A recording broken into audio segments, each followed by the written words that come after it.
ನಮಸ್ಕಾರ ಎಲ್ರಿಗೂ. ಹೊಸಬರು ನನ್ನ ಚಾನಲ್ ನೋಡ್ತಿದ್ರೆ ದಯವಿಟ್ಟು ಸಬ್ಸ್ಕ್ರೈಬ್ ಮಾಡ್ಕೊಂಡು ವಿಡಿಯೋ ನೋಡಿ, ಹಾಗೆ ಒಂದು ಲೈಕ್ ಕೊಡಿ. ಬನ್ನಿ ಇವತ್ತಿನ ಬ್ಲಾಗ್ ಸ್ಟಾರ್ಟ್ ಮಾಡೋಣ. ಇವತ್ತು ಕಟ್ಟಿಂಗಿಂದ ಬಂದಿರೋಂತಹ ಗಿಡಗಳನ್ನ ಸ್ವಲ್ಪ ರೀಪಾಟ್ ಮಾಡಬೇಕು. ಮತ್ತು ಗಾರ್ಡನಿಗೆ ಬೇಕಾಗಿರೋಂತಹ ಗೊಬ್ಬರ ಆಗಿರ್ಬೋದು, ಮತ್ತು ಎಪ್ಸಮ್ ಸಾಲ್ಟು, NPK, ಮತ್ತು ಬೇವಿನ ಹಿಂಡಿ, ಕಡಲೆಕಾಯಿ ಹಿಂಡಿ, ಪಾಟ್ಗಳು ಇದೆಲ್ಲ ಬೇಕಿತ್ತು ಅಂದರೆ, ಮತ್ತು ಕುರಿ ಗೊಬ್ಬರ ಇದೆಲ್ಲ ಬೇಕಿತ್ತು ಅಂದರೆ ಸ್ಕ್ರೀನ್ ಮೇಲೆ ನಂಬರ್ ಇರುತ್ತೆ.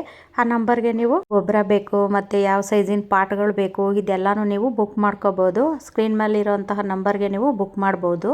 ಈ ಬಿಸ್ನೆಸ್ನ ನಾನು ಯಾಕೆ ಶುರು ಮಾಡಿದೆ ಅಂದರೆ, ಕೆಲವೊಂದು ಬೇಡದೇ ಇರೋ ಯೋಚನೆಗಳೆಲ್ಲ ನಮ್ಮ ತಲೆಗೆ ಬರುತ್ತೆ. ಅದೇ ನಾವು ಯಾವಾಗಲೂ ಬ್ಯುಸಿ ಇತ್ತು ಅಂದರೆ ಅಂಥ ಯೋಚನೆಗಳೆಲ್ಲ ನಮ್ಮ ತಲೆಗೆ ಬರೋದಿಲ್ಲ. ಹಾಗಾಗಿ ನಾನು ಈ ಬಿಸ್ನೆಸ್ನ ಶುರು ಮಾಡಿದೆ. ಗಾರ್ಡನ್ ಕೆಲಸದಲ್ಲೇ ನನಗೆ ತುಂಬ ಬ್ಯುಸಿ ಇರ್ತೀನಿ, ಆದ್ರೂ ಇನ್ನೂ ಸ್ವಲ್ಪ ಬ್ಯುಸಿ ಆಗಬೇಕು ಅನ್ನೋದಕ್ಕೋಸ್ಕರ ನಾನು ಇದನ್ನು ಶುರು ಮಾಡಿದೆ. ಯಾಕೆ ಅಂದರೆ ನಾವು ತುಂಬ ಬ್ಯುಸಿ ಇದ್ದಾಗ ನಮ್ಮ ತಲೆಯಲ್ಲಿ ಯಾವುದೇ ರೀತಿ ಯೋಚನೆಗಳೆಲ್ಲ ಬರೋದಿಲ್ಲ, ಅದಕ್ಕೋಸ್ಕರ ಮಾಡಿದೆ. ಕೆಲವರಿಗೆ ಗಾರ್ಡನ್ಗೆ ಬೇಕಾಗಿರೋಂತಹ ಗೊಬ್ಬರಗಳು ತುಂಬ ಕಡೆ ಹುಡುಕಿರ್ತೀರ, ನಿಮಗೆ ಸಿಗೋದಿಲ್ಲ. ಅಂಥವರಿಗೆ ಅನುಕೂಲ ಆಗಲಿ ಅನ್ನೋದಕ್ಕೋಸ್ಕರನೇ ನಾನು ಈ ಬಿಸ್ನೆಸ್ನ ಶುರು ಮಾಡಿದ್ದೀನಿ. ಅಂದರೆ ನಿಮಗೆ ಒಂದೇ ಕಡೆ ಸಿಗುತ್ತಲ್ಲ ಅನ್ನೋದಕ್ಕೋಸ್ಕರ ಮಾಡಿದ್ದೀನಿ. ನಿಮಗೆ ಬೇಕಿತ್ತು ಅಂದರೆ ನೀವು ಬುಕ್ ಮಾಡ್ಕೋಬೋದು. ಇವತ್ತು ತಿಂಡಿಗೆ ನೋಡಿ ದೋಸೆ ಮಾಡಿದ್ದೀನಿ. ಅಂದರೆ ನಾನು ತಿಂಡಿ ಎಲ್ಲ ತಿಂದು ಜಾನಿಗೂ ಊಟ ಎಲ್ಲ ಹಾಕಿ, ಅಂದರೆ ಇವತ್ತು ಸ್ವಲ್ಪ ಫಿಲ್ಟ್ರೆಲ್ಲ ಗಲೀಜಾಗಿತ್ತು, ಹಾಗಾಗಿ ಅದನ್ನು ಸ್ವಲ್ಪ ಕ್ಲೀನ್ ಮಾಡೋಣ ಅಂದ್ಬಿಟ್ಟು ಅದನ್ನು ಕ್ಲೀನ್ ಮಾಡ್ತಾಯಿದ್ದೀನಿ. ಇದು ಸ್ವಲ್ಪ ಈ ಕೆಲಸ ಎಲ್ಲ ಮುಗಿಸ್ಬಿಟ್ಟು ಆಮೇಲೆ ಗಾರ್ಡನಿಗೆ ಹೋಗೋಣ ಅಂತ ಅಂದ್ಬಿಟ್ಟು ಕೆಲಸಗಳೆಲ್ಲ ಮಾಡ್ತಾಯಿದ್ದೀನಿ. ನೋಡಿ, ಇದು ಫಿಲ್ಟರ್ ಕ್ಲೀನ್ ಮಾಡಬೇಕಾದ್ರೆ ನೀವು ನಿಂಬೆಹಣ್ಣಲ್ಲೇ ಕ್ಲೀನ್ ಮಾಡಿ.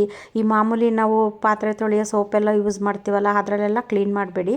ಯಾಕೆಂದರೆ ನಮಗೆ ಫಿಲ್ಟ್ರ್ ಹಾಕ್ದವ್ರೇ ಇದನ್ನು ಹೇಳ್ಕೊಟ್ಟಿದ್ರು. ಹಂಗಾಗಿ ನಾನು ಕ್ಲೀನ್ ಮಾಡ್ತಾ ಇದ್ನಲ್ಲ, ಹಾಗೆ ಅದನ್ನು ಹೇಳಿದೆ ಅಷ್ಟೇ. ಫಿಲ್ಟರ್ಲ್ಲ ಕ್ಲೀನ್ ಮಾಡಿ ಸ್ವಲ್ಪ ನಾನು ಅಂಗಡಿಗೆ ಹೋಗೋದಿತ್ತು, ಹಂಗಾಗಿ ಅಂಗಡಿಗೆ ಹೋಗ್ತಾ ಇದ್ದೆ. ಜಾನಿಗೆ ಅಂಗಡಿಗೆ ಹೋಗಿ ಬರ್ತೀನಿ ಇಲ್ಲೇರಪ್ಪ ಅಂತ ಹೇಳ್ಬಿಟ್ಟು ಹೋಗಿದ್ದೆ. ಅವ್ನಿಗೆ ಹೇಳ್ಬಿಟ್ಟು ಹೋಗಬೇಕು. ಈಗ ನಾವು ದೇವಸ್ಥಾನಕ್ಕೆ ಹೋಗ್ಬೇಕಾದ್ರೂ ಅಷ್ಟೇ, ಮಾಮಿಗೆ ಹೋಗಿ ಬರ್ತೀನಿ ಇಲ್ಲೇ ಇರಪ್ಪ ಅನ್ಬೇಕು. ಅಂಗಡಿಗೆ ಅಥವಾ ಹೊರಗಡೆ ಎಲ್ಲಾದರೂ ಹೋಗ್ಬೇಕಾದ್ರೆ ಅಂಗಡಿಗೆ ಹೋಗಿ ಬರ್ತೀನಿ ಇಲ್ಲೇ ಇರಪ್ಪ, ತಿಂಡಿ ತತ್ತೀನಿ ಅಂತ ಹೇಳ್ಬಿಟ್ಟು ಹೋಗ್ಬೇಕು ಅವನಿಗೆ. ನೋಡಿ, ಹೇಳ್ಬಿಟ್ಟು ಹೋದ್ಮೇಲೆ ಬರ್ಬೇಕಾದ್ರೆ ಅವನಿಗೆ ತಿಂಡಿ ತಂದು ಕೊಡಬೇಕು. ನಾನು ಅವನಿಗೆ ಚಕ್ಲಿ ತಗೊಬಂದಿದ್ದೀನಿ. ಚಕ್ಲಿ ಅಂದರೆ ಅವನಿಗೆ ತುಂಬಾ ಫೇವ್ರೇಟು. ಮನೇಲಿ ಚಿಕ್ಕ ಮಕ್ಕಳಿದ್ದಾಗ ನಾವು ತಿಂಡಿನ ಸ್ಟಾಕ್ ಇಟ್ಕೊಂಡಿರ್ತೀವಿ ನೋಡಿ, ಆ ಥರ ನಾನು ಜಾನಿಗೆ ಇಟ್ಟೇ ಇರ್ತೀವಿ. ಚಕ್ಲಿ ಈ ಥರ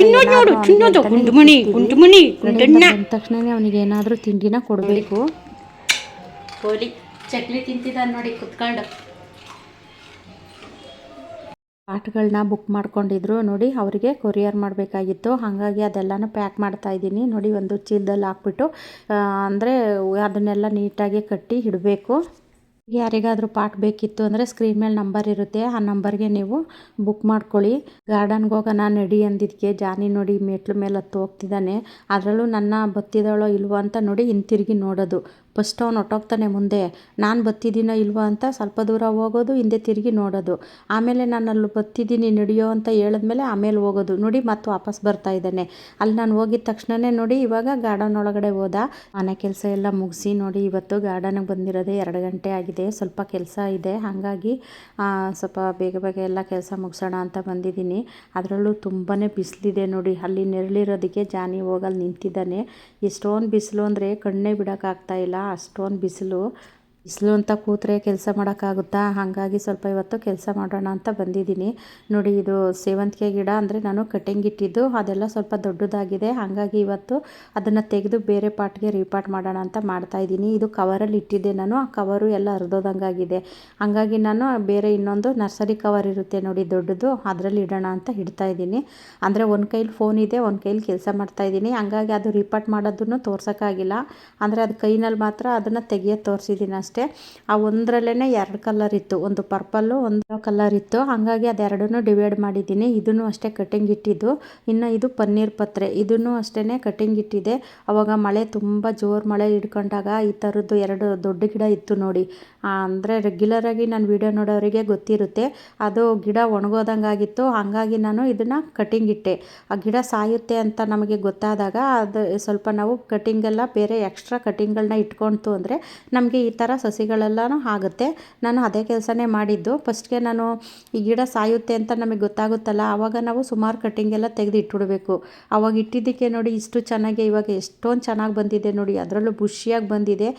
ನಾನು ಕವರಲ್ಲೇ ಇಟ್ಟಿದ್ದು, ಮತ್ತು ಈ ಜ್ಯೂಸ್ ಬಾಟ್ಲೆಲ್ಲ ಇರುತ್ತಲ್ಲ ಅದರಲ್ಲೂ ಕಟ್ ಮಾಡಿ ಇಟ್ಟಿದ್ದೆ. ಅಂದರೆ ಇನ್ನೂ ಸುಮಾರು ಸಣ್ಣ ಸಣ್ಣ ಕಟಿಂಗ್ಗಳಿದ್ದಾವೆ. ಇದು ದೊಡ್ಡದಾಗಿರೋದನ್ನು ಮಾತ್ರ ನಾನು ರೀಪಾಟ್ ಮಾಡ್ತಾಯಿದ್ದೀನಿ. ಈಗ ಒಂದು 4-5 ಗಿಡ ಏನೋ ದೊಡ್ಡದಾಗಿದೆ, ಅದನ್ನು ಮಾತ್ರ ರಿಪಾರ್ಟ್ ಮಾಡ್ತಾಯಿದ್ದೀನಿ. ಇನ್ನು ಚಿಕ್ಕದು ಅದು ಇನ್ನೊಂದು ಸ್ವಲ್ಪ ದೊಡ್ಡದಾದ್ಮೇಲೆ ಆಮೇಲೆ ಮಾಡೋಣ ಅಂದ್ಬಿಟ್ಟು ಹಾಗೆ ಬಿಟ್ಟಿದ್ದೀನಿ. ನೋಡಿ ಅದರಲ್ಲೂ ಎಷ್ಟು ದೊಡ್ಡದಾಗೆಲ್ಲ ಬೇರು ಬಿಟ್ಕೊಂಡು ನೋಡಿ ಎಷ್ಟು ಬೇರಾಗಿದೆ ಅಂತ. ತುಂಬ ಚೆನ್ನಾಗಿ ಅದು ಬುಷಿಯಾಗೂ ಸಹ ಬಂದಿದೆ. ಕಟ್ಟಿಂಗಿಂದ ಆರಾಮಾಗಿ ಬೆಳೆಸ್ಕೋಬೋದು. ನಾನು ಹೆಚ್ಚಾಗಿ ನನ್ನ ಗಾರ್ಡನ್ನಲ್ಲಿ ದಾಸವಾಳ ಗಿಡ ಆಗಿರ್ಬೋದು ಮತ್ತು ಈ ಥರ ಗಿಡಗಳಾಗಿರ್ಬೋದು ಹೆಚ್ಚಾಗಿ ನಾನು ಕಟ್ಟಿಂಗಿಂದನೇ ಬೆಳೆಸಿರೋದು. ಕೆಲವರು ಹೇಳ್ತೀರಾ ನಾವು ಎಷ್ಟೇ ಕಟ್ಟಿಂಗ್ ಇಟ್ಟರೂ ಬರೋದೇ ಇಲ್ಲ ಅಂತೀರಾ. ನೋಡಿ ನಾನು ಸುಮಾರೆಲ್ಲನೂ ಕಟ್ಟಿಂಗಿಂದನೇ ಬೆಳೆಸಿರೋದು. ನೋಡಿ ಇದು ಗೊಬ್ಬರದ್ದು ಕವರು, ಆ ಕವರ್ಗೇನು ಇಡ್ತಾ ಇದ್ದೀನಿ. ಇದು ಜ್ಯೂಸ್ ಬಾಟ್ಲು, ಅಂದರೆ ಇದು ಮಾಜಾ ಜ್ಯೂಸ್ ಬರುತ್ತಲ್ಲ ಅದು ಕಟ್ ಮಾಡಿಬಿಟ್ಟು ನಾನು ಅದರಲ್ಲೂ ಕಟ್ಟಿಂಗ್ ಇಟ್ಟಿದ್ದೆ. ಅದರಲ್ಲೂ ನೋಡಿ ಎಷ್ಟು ಚೆನ್ನಾಗಿ ಬಂದಿದೆ. ಅದು ಬೇರೆಲ್ಲ ಜಾಸ್ತಿ ಬಿಟ್ಕೊಂಡು ಅದು ಹೋಲ್ ಮಾಡಿರ್ತೀವಲ್ಲ ನೋಡಿ ಅದ್ರ ಹೊರಗಡೆ ಬಂದಿದೆ. ನೋಡಿ ಅದನ್ನು ತೆಗಿಯೋದೇ ಒಂದು ದೊಡ್ಡ ಕಷ್ಟ ಆಯಿತು. ನೋಡಿ ಬೇರು ನೋಡಿ ಎಷ್ಟೊಂದು ಬೇರೆಲ್ಲ ಬಿಟ್ಕೊಂಡಿದೆ. ಅದರಲ್ಲೂ ನಾವು ಹಾಕಿರೋ ನೀರು ಅದಕ್ಕೆ ತಾಕೇ ಇಲ್ಲ, ಅಷ್ಟು ಬೇರೆಲ್ಲ ಬಿಟ್ಕೊಂಡಿದೆ. ಬೇರೂ ಸ್ವಲ್ಪ ಟ್ರಿಮ್ ಮಾಡಿಬಿಟ್ಟು ಬೇರೆದಕ್ಕೆ ನಾನು ರಿಪಾರ್ಟ್ ಮಾಡಿದ್ದೀನಿ.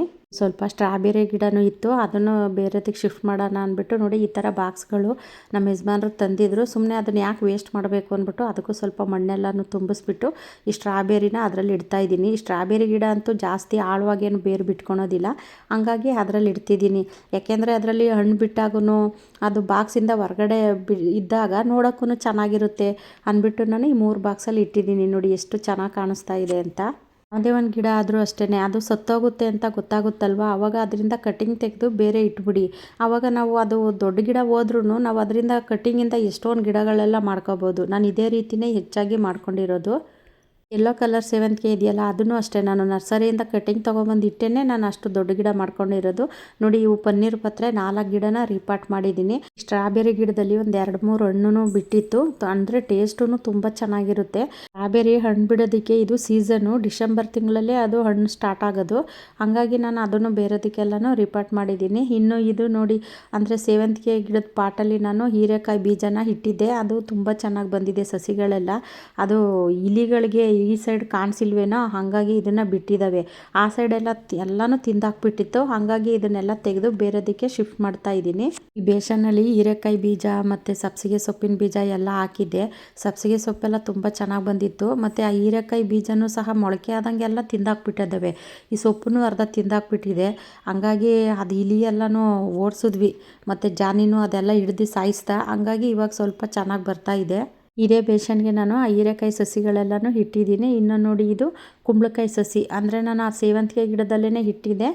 ಅಂದರೆ ಸಸಿ ಬಂದಮೇಲೆ ಬೇರೆದಕ್ಕೆ ಶಿಫ್ಟ್ ಮಾಡೋಣ ಅಂದ್ಬಿಟ್ಟು ನಾನು ಬೀಜ ಅದರಲ್ಲೇ ಇಟ್ಟಿದ್ದೆ. ನೋಡಿ ಎಷ್ಟೊಂದು ಚೆನ್ನಾಗಿ ಬಂದಿದ್ದಾವೆ. 2 ಚೀಲ ಖಾಲಿ ಇತ್ತು, ಹಾಗಾಗಿ ನೋಡಿ ಅದಕ್ಕೆ ಶಿಫ್ಟ್ ಮಾಡಿದ್ದೀನಿ. ಅಂದರೆ ಇದು ಕುಂಬಳಕಾಯಿ ಸಸಿನ ಆ 2 ಚೀಲಕ್ಕೆ ಹಾಕಿದ್ದೀನಿ. 2025 ವರ್ಷದ ಎಂಡಲ್ಲಿ ಇದು ಅಂಜೂರ ಹಣ್ಣಾಗಿದೆ ನೋಡಿ. ಡಿಸೆಂಬರ್ 31ನೇ ತಾರೀಕಲ್ಲಿ ಅದು ಅಂಜೂರ ಹಣ್ಣು. ಅಂದರೆ ಆ ಡಿಸೆಂಬರ್ ತಿಂಗಳಲ್ಲೇ ಒಂದು 5-6 ಹಣ್ಣು ಹಾರ್ವೆಸ್ಟ್ ಮಾಡಿ ತಿಂದಿದ್ದೀವಿ. ತುಂಬ ಚೆನ್ನಾಗಿರುತ್ತೆ ಟೇಸ್ಟು.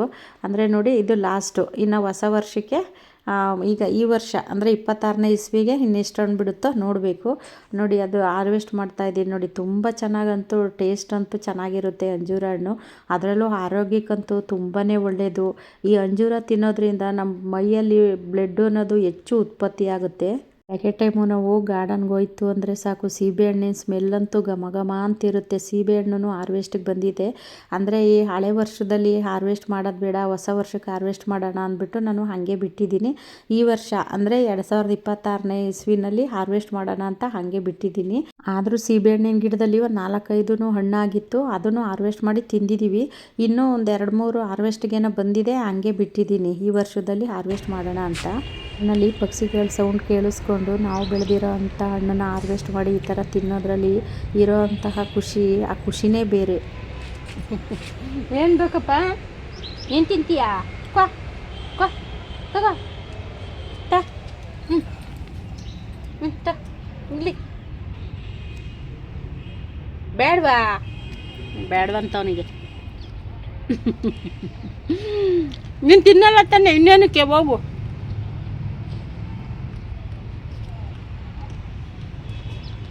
ತಿನ್ನು ಇಲ್ಲಿ ಜಾನಿ ತಿಂತಾನೆ ಅಂತ ಒಂದು ಸ್ವಲ್ಪ ಹಾಕಿದೆ, ಅವನು ತಿನ್ನಲಿಲ್ಲ. ಅವನು ಇಂಥವೆಲ್ಲ ತಿನ್ನಲ್ಲ, ಅವ್ನಿಗೇನಿದ್ರು ನಾನ್ ವೆಜ್ ಬೇಕು, ಅದಕ್ಕೆ ಇದನ್ನೆಲ್ಲ ತಿನ್ನಲ್ಲ ಅವನು. ಈ ಅಂಜೂರ ಹಣ್ಣು ಟೇಸ್ಟ್ ಅಂತೂ ತುಂಬಾ ಚೆನ್ನಾಗಿದೆ, ಅದರಲ್ಲೂ ಆರೋಗ್ಯಕ್ಕಂತೂ ತುಂಬಾ ಒಳ್ಳೆಯದು. ಜನ ಬಾ ಹೋಗೋಣ. ನೋಡಿ ಹೆಂಗೆ ಬರ್ತಾನೆ, ಬಾ ಹೋಗೋಣ ಅಂದರೆ ಹೆಂಗೆ ಬರ್ತಾನೆ. ಮನೆಗೆ ಹೋಗೋಣ, ಮನೆಗೆ ಪೋಲಿ ನಾವು ಹೇಳೋ ಮಾತೆಲ್ಲ ಎಷ್ಟು ನೀಟಾಗಿ ಕೇಳ್ತಾನೆ ಅಂದರೆ ಜಾನಿ. ಕೆಲವು ನಾಯಿಗಳಿಗೆ ನಾವು ಎಷ್ಟೇ ಬುದ್ಧಿ ಕಲಿಸಿದ್ರೂ ಅವು ಅಷ್ಟು ಕೇಳಲ್ಲ. ನಾವು ನಮ್ಮ ಜಾನಿಗೆ ಯಾವುದೇ ರೀತಿ ಟ್ರೈನಿಂಗು ಮತ್ತೊಂದು ಏನೂ ಕೊಟ್ಟಿಲ್ಲ, ಆದರೂ ಅವನು ನಾವು ಹೇಳ್ದಂಗೆಲ್ಲ ಎಷ್ಟು ನೀಟಾಗಿ ಕೇಳ್ತಾನೆ ಅಂದರೆ ನಮಗೇ ಖುಷಿ ಆಗುತ್ತೆ. ನೋಡಿ ಅಲ್ಲಿ ಪಾರಿವಾಳಗಳಿಗೆ ಅಂತ ನೀರಿಟ್ಟಿದ್ದೀನಿ. ಈ ಜಾನಿ ಎಂಥ ಹೊಟ್ಟೆ ಕಿತ್ತು ನನ್ನ ಮಗ ನೋಡಿ ಅಲ್ಲಿ ಓಡಿಸ್ತಿದ್ದಾನೆ. ಅವು ನೀರು ಕುಡಿಯೋಕ್ಕೂ ಬಿಡಲ್ಲ, ಹಂಗೆ ಓಡಿಸ್ತಾ ಇದ್ದಾನೆ. ಅವು ಹಿಡಿಯೋಕೆ ಹೋಗ್ತಾನೆ, ಅವನು ಬೇಟೆಯಾಡಕ್ಕೆ ಹೋಗ್ತಾನೆ, ಅವು ಸಿಗೋದಿಲ್ಲ ಇವನಿಗೆ.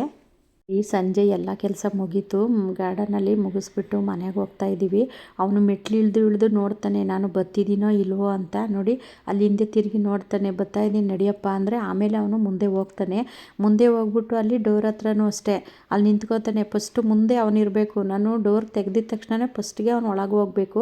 ಯಾವಾಗಲೂ ಅಷ್ಟೇ, ನಾನು ಮೆಟ್ಲಿಂದ ಇಳಿಬೇಕಾದ್ರೂ ಅಷ್ಟೇ, ಅಲ್ಲಿ ಬಾಗಿಲು ಬೀಗ ತೆಗಿಬೇಕಾದ್ರೂ ಅಷ್ಟೇ. ಅಂದರೆ ಎಷ್ಟು ಬುದ್ಧಿ ಅಂದರೆ ಜಾನಿಗೆ ಅವನು ತೋರಿಸೋ ಪ್ರೀತಿ ಮುಂದೆ ನಮಗೆ ಎಂಥದೇ ನಮ್ಮ ನೋವಿದ್ರೂ ಸಹ ಮರ್ತೋಗ್ಬಿಡುತ್ತೆ, ಅಷ್ಟು ಪ್ರೀತಿ ತೋರಿಸ್ತಾನೆ ನಮ್ಮ ಜಾನಿ. ನೋಡಿ ಅಲ್ಲಿ ಡೋರು ತೆಗೆದ ತಕ್ಷಣವೇ ಅವನು ಮುಂದೆ ಹೋಗಬೇಕು. ಮುಂದೆ ಹೋಗಿನೂ ಮತ್ತೆ ಹಿಂದೆ ನೋಡಬೇಕು, ನಾನು ಬತ್ತಿದ್ದೀನೋ ಇಲ್ವಾ ಅಂತ ನೋಡೋದು. ಅವನು ಮನುಷ್ಯರಿಗೆ ನಾವು ಎಷ್ಟೇ ಮಾಡಿದ್ರೂ ನಿಯತ್ತಿರೋದಿಲ್ಲ. ಅದೇ ಪ್ರಾಣಿಗಳಿಗೆ ನಾವು ಒಂದು ಹೊತ್ತು ಊಟ ಹಾಕಿದ್ರೆ ಅವು ನಾವು ಸಾಯೋ ತನಕನೂ ನಮ್ಮ ಜೊತೆ ಇರ್ತವೆ. ಇನ್ನು ನೋಡಿ ನೈಟು ನಮ್ಮ ಯಜಮಾನ್ರು ಬಂದರು, ತಿಂಡಿ ತಂದವ್ರೆ ಅಂದ್ಬಿಟ್ಟು ನೋಡಿ ಹೆಂಗೆ ಎಗುರುತ್ತಾವನೆ ಅವ್ರ ಮೇಲೆ. ಅಂದರೆ ನಮ್ಮ ಮನೆಯವರು ಬರಬೇಕಾದ್ರೆ ಬರೀ ಕೈಯಲ್ಲಿ ಬರಲ್ಲ, ಇವನಿಗೆ ಏನಾದರೂ ತಗೊಂಡು ಬರ್ತಾರೆ. ಏಕೆಂದರೆ ಈಗ ಚಿಕ್ಕ ಮಕ್ಕಳು ಇದ್ದಾಗ ಏನಾದರೂ ತರ್ತೀವಿ ನೋಡಿ ಆ ಥರ. ಈಗ ಜಾನಿನೂ ನಮಗೆ ಚಿಕ್ಕ ಮಗು ಥರನೇ, ಹಂಗಾಗಿ ನಾವು ಅವ್ರು ಬರಬೇಕಾದ್ರೆ ಏನಾದರೂ ತಗೊಂಡು ಬಂದೇ ಬರ್ತಾರೆ ಇವನಿಗೆ ಅಂತ. ಇವತ್ತು ಇಷ್ಟೆಲ್ಲ ಹೂ ಸಿಕ್ಕಿದೆ ನೋಡಿ. ಈ ವಿಡಿಯೋ ಇಷ್ಟ ಆದರೆ ಬೇರೆಯವ್ರಿಗೂ ಶೇರ್ ಮಾಡಿ, ಹಾಗೆ ಒಂದು ಲೈಕ್ ಮಾಡಿ. ಮುಂದಿನ ವಿಡಿಯೋದಲ್ಲಿ ಸಿಗ್ತೀನಿ. ಎಲ್ರಿಗೂ ಧನ್ಯವಾದಗಳು.